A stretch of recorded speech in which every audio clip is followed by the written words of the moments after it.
Good morning children, how are you all? Welcome back to our class.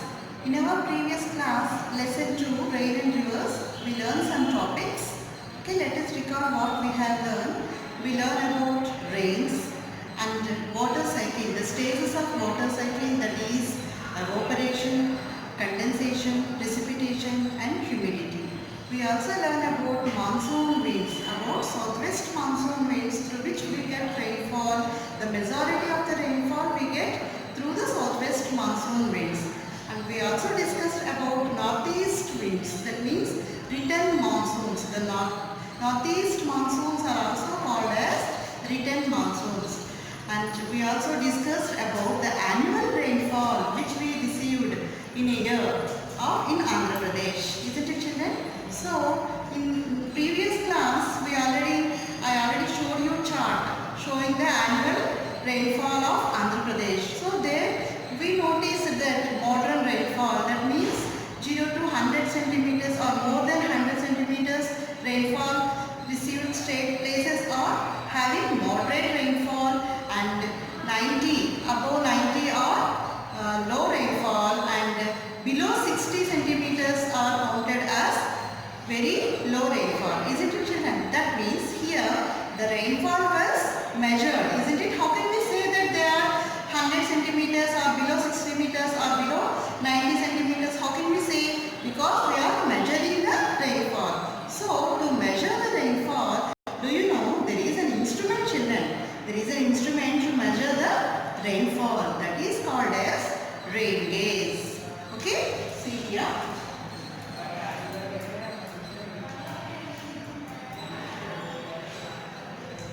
Rain gauge,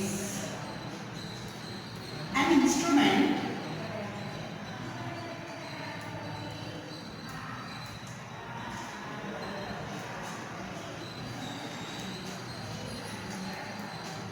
by which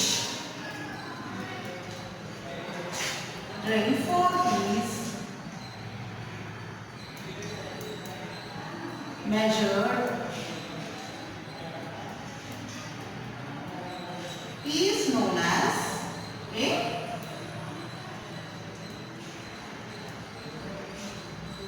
rain gauge. See, an instrument by which rainfall is measured is known as a rain gauge. With rain gauge, we can measure the rainfall of a particular place. Children, now you can also measure the rainfall in your area by preparing a rain gauge of your own. You can also prepare a rain gauge of your own children. Now we need some instruments to make a rain gauge. Okay, I will show you.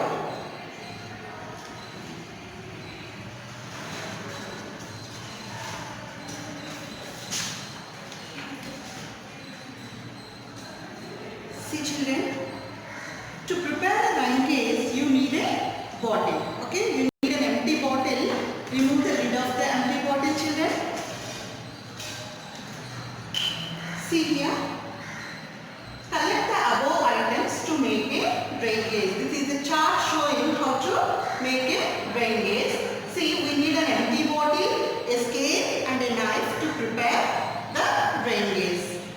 See the next, cut the top of the bottle. This ensures that the top of the bottle and bottom has the same circumferences. That means you have to cut the top part of the bottle.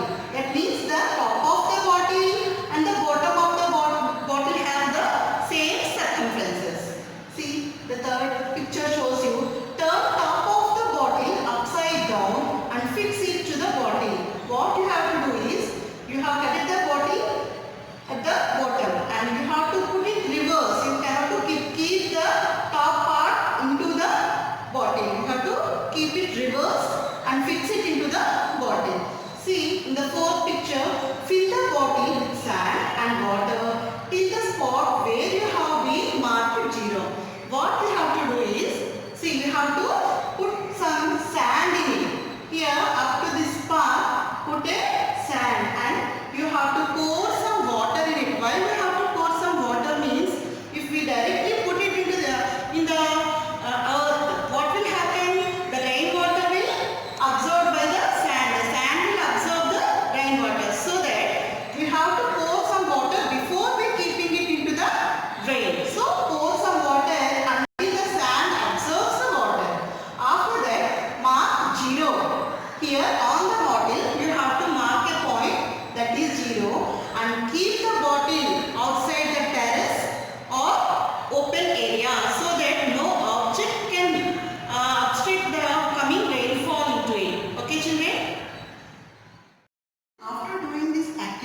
what you have to do is keep the bottle in the rain. See, don't keep it inside your home. Keep it in an open area so that rain may fall. Okay, children? Keep the bottle in an open area and make sure that no object can block water falling from the rain. Okay? Leave the bottle for 2 or 3 days or more than a week, because it is the monsoon season now. These days we are having rainfall every day. So leave the bottle in an open area for 1 week, and after that bring that bottle and measure the rainfall.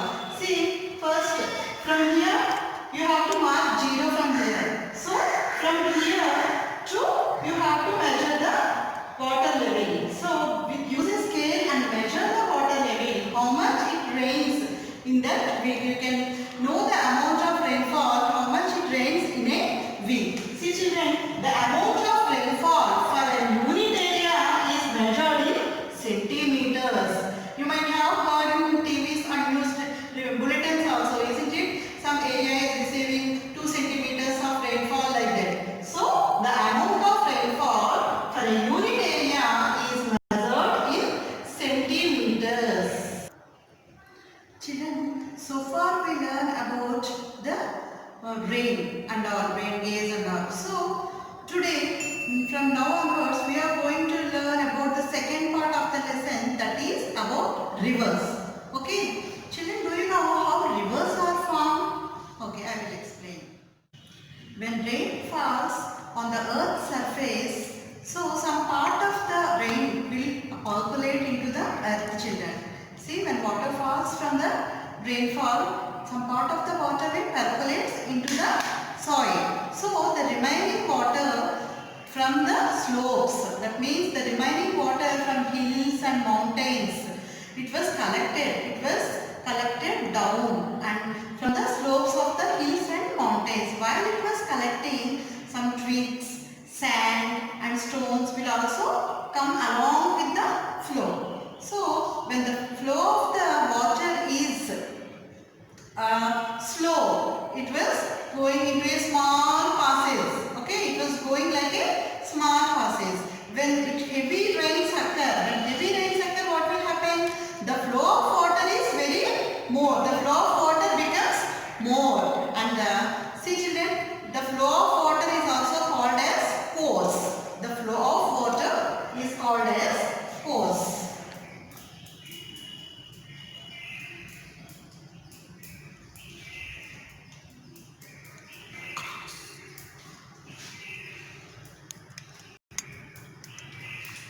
The flow of water we call as force. See, remember one thing, always the water falls from a higher level to a lower level. Isn't it children? The water always comes from a higher level to a lower level. In the beginning, the flow is very small and it is just like a small passes. And when heavy rains fall, what will happen? The small passes will become widening. Okay, it become wider and the flow is going on. So on the way to that flow, for that course of water, what will happen if any object or any stone come across the flow was divided into 2 parts and again it joins. Okay, it was divided into 2 parts by obstructing any object and again it joins and form as a river. Like this, the water falls from the higher level to a lower level, from the mountains and hills, and it was collected and forms as rivers, children. Children, let us know what are called tributaries. See, small rivers or streams joining a big river are called its tributaries. See, when river is flowing, some small rivers or streams will join into a big river, isn't it? Small rivers or streams or some canals will join into a big river. So these small streams are called the tributaries of the river. So in our southern India, we have so many rivers like river Godavari, Krishna, Penna, Tungabhadra and Kaveri, isn't it? So some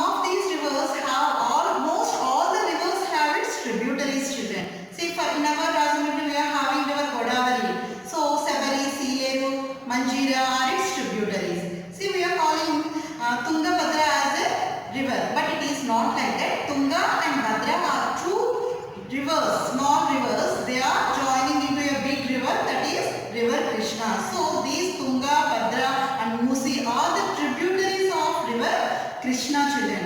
Children, we have a map showing the rivers of Andhra Pradesh. See, here is a map showing the rivers of Andhra Pradesh. See, children, see, this is Bay of Bengal and our Andhra Pradesh is having rivers. See, this is Nagavali, Vamsadhara and Nagavali. Vamsadhara is in Srikakulam district and Nagavali river is here. See, this is Kolleru Lake, children. Here some blue color water body is there. This is called Kolleru Lake and this is River Krishna. This is River Krishna.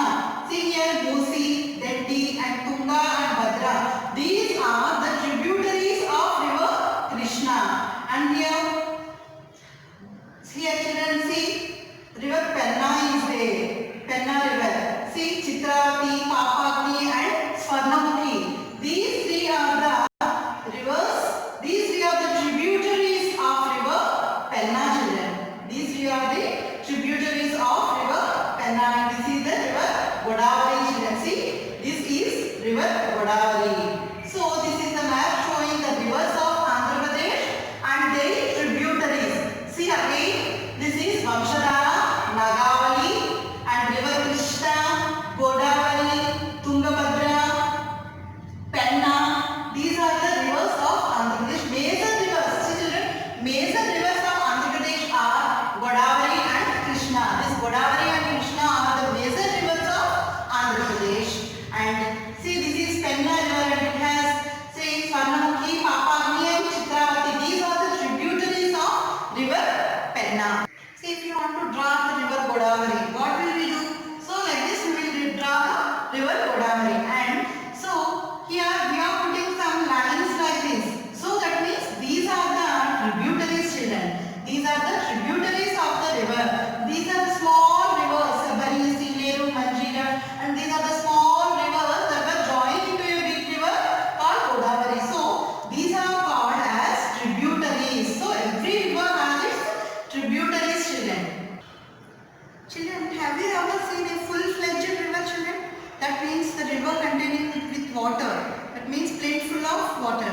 So, if you observe a full-fledged river, it will have full water in it, isn't it? So, sometimes in summer season, if you observe a river, that means it will dry up, isn't it? In summer season, most of the rivers got dried up. In southern India, in our southern India, most of the rivers are rain-based rivers, children. That means in winter season, only in winter and rainy season, they contain plenty of water. And when summer came, because of evaporation, the water gets evaporated and the rivers got dried up, children. So, when we are going, children observe, when we are going on a bridge, okay, in summer season, while we are going on a bridge, we observe that both the sides of the bridge, we are having plenty of sand, children, isn't it? That means the river had dried up and we can able to see only sand. Somewhere a little water body is there, somewhere a small passage is there going water. So most of the river bed is with sand, children. So there we can't find any trees, children. Where we can't even find trees. Why? Because these are full of sand. There is no water at all. That is the reason we can't find any plants there, plants or trees. So the treeless bed is called as floodplain. We call it as floodplain. The treeless bed.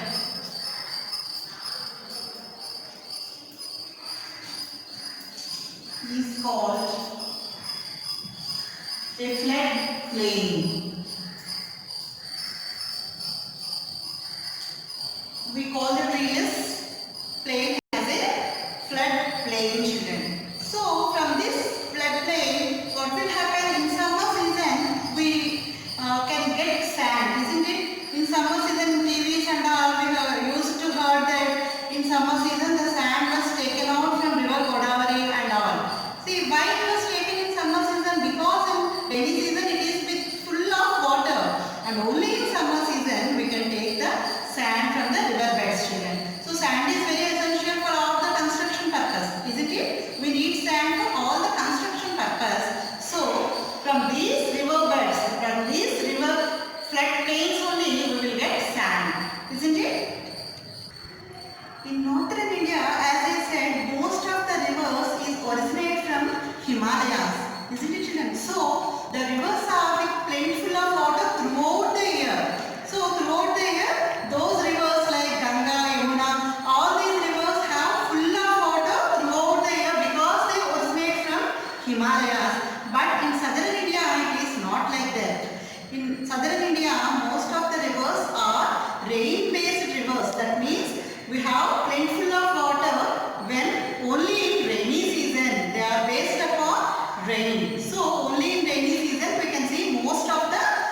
rivers with water, and in summer season they will get evaporated. Children, we know that when heavy rains fall, what will happen?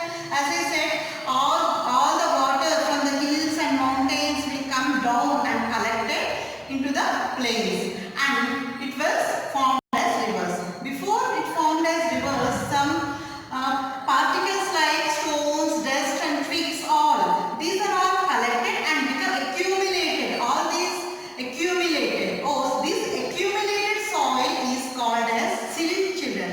This accumulated soil is called as SILT, silt. Silt is nothing but accumulated soil. Okay, children? If silt is more in rivers, what will happen? The water bearing capacity of the rivers will be reduced. See, children, if the silt is more, that means the sand and mud and everything is more in the rivers, the rivers have not having the capacity to bear more water. So take an example of a bucket of fresh water and a bucket full of water with silt, mud and all. So which bucket contains more water, children? The bucket of fresh water, the amount of water is more than compared with the bucket full of water having silt and all. Isn't it? In this way, in rainy season, all the rivers will go into the seas. Isn't it? All the rivers join into the seas. The small rivers come and join into the big river, and the big river will join into the seas, and again this sea water will again join into oceans. So once the river water join into the seas, the water is useless. Isn't it? Why children? Why it become useless? Because the sea water is salty. So it is of no purpose. We can't use that salty water for any purposes. So before joining into the sea, the river water is very useful for all purposes. So we have to store the river water before it joins into the sea. So for the storing purpose, the government is constructing or building dams and reservoirs to store river water. Children, when river water is stored, when the time of uses, that means for irrigation purpose, for growing crops and all, we have to use the water from the reservoirs, children. So reservoir is a place where water is stored and we use it after whenever there is a need, children. So reservoir is a place where water is stored, the river water is stored, and whenever we have the need to use the water, we will open the reservoirs, we will open the gates of the reservoirs, and the government is providing the water for the irrigation purpose, children.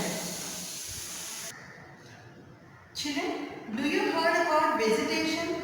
Vegetation is nothing but forest, trees, grass and all. See, all the trees, plants and grass will come under vegetation. All the trees, plants and grass, this will come under vegetation.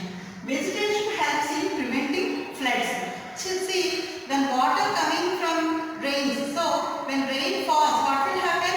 I told you some part of the water will percolate into the soil. So it helps, this vegetation helps in percolating the water into the soil. Because of these trees, the roots of the trees will percolate the water and absorb into the soil. So it is very useful in having underground water, children. The vegetation is very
creating new forests are called afforestation. What is called deforestation? Cutting down of trees is called deforestation. Children, we have so many uses of afforestation. So write down, note down the points and write the uses. What are the uses of afforestation? You can keep a book and write it. Some points, note some points of afforestation and demerits of deforestation. If you cut down the trees, what will happen? Those are all called the demerits of deforestation. Okay? These are the uses and misuses of afforestation and deforestation, children. Children, when it rains continuously, what will happen? Floods will occur, isn't it? Because of heavy rainfall, we will have floods. See, when the inflow of water into the river is more, then floods are caused. Inflow of water means because of heavy rainfall, the water will collected into the rivers, isn't it? If it continues falling rain for 3 or 4 days, what will happen? The amount of water was more. It was collected into the river and it was coming out from the river. That means, see, excessive rainfall or continuous rainfall causes floods. More rainfall or continuous rain for 3 to 4 days or for a week, at that time floods are caused. So, at the time of floods, what will happen? The river beds, until then it is full of sand and the river beds are completely covered with water. It was plentiful of water and the water is flowing with a speed. It is flowing very gently. The water is flowing gently and it will touch the banks of the river, children. So the river water when it touches the banks of the river with speed force, what will happen? It will come out of the banks and the floods may occur. So at the time of floods, what will happen? Who will affect more, children? In the time of floods, the poor people who are living in the banks, near the banks of the river, that means the fishermen, and the poor people who are living along the sea coastline, they are affected most, children. Why? Because they are not having any permanent houses or pakka houses, isn't it? So that the fishermen, mostly the fishermen and the poor people who are living in a vulnerable areas, that means highly affected areas, these people are affected by these floods, children, isn't it? Children, I hope you have understood today's topics well. See, children, in this lesson we have some hard words. So let us learn about these hard words. Let us look after the pronunciation. This is rain gauge, R-A-I-N-G-U-A-G-E, rain gauge. Already I told you the instrument which is used to measure the rainfall is called a rain gauge. Vegetation, V-E-Z-E-T-A-T-I-O-N, vegetation. Vegetation is nothing but the forest, trees and grass. Again, tributaries. What are the tributaries? T-R-I-B-U-T-A-R-I-E-S, tributaries. Tributaries are the small rivers or streams joining into a big river is called tributary. Next, floods. So because of heavy rainfall, floods may occur. F-L-O-O-D-S, floods. See here, natural calamities. N-A-T-U-R-A-L, natural.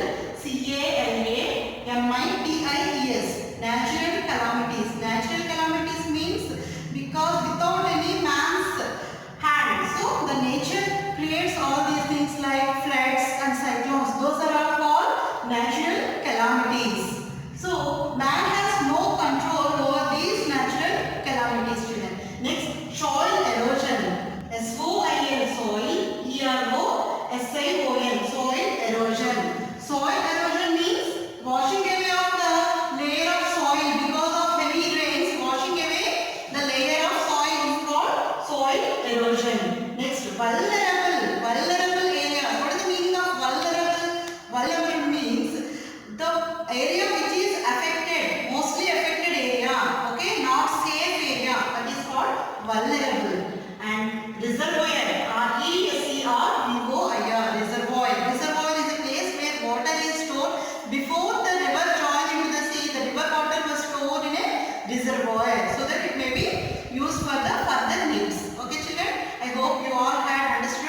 today's class well, and now I am going to give a assignment on these topics on today.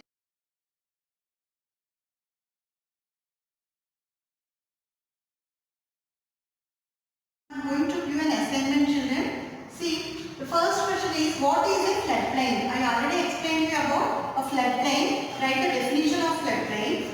Name some rivers in Andhra Pradesh. So I already told some rivers in Andhra Pradesh. The major rivers also I told you about the major rivers in Andhra Pradesh. Write the name of the rivers.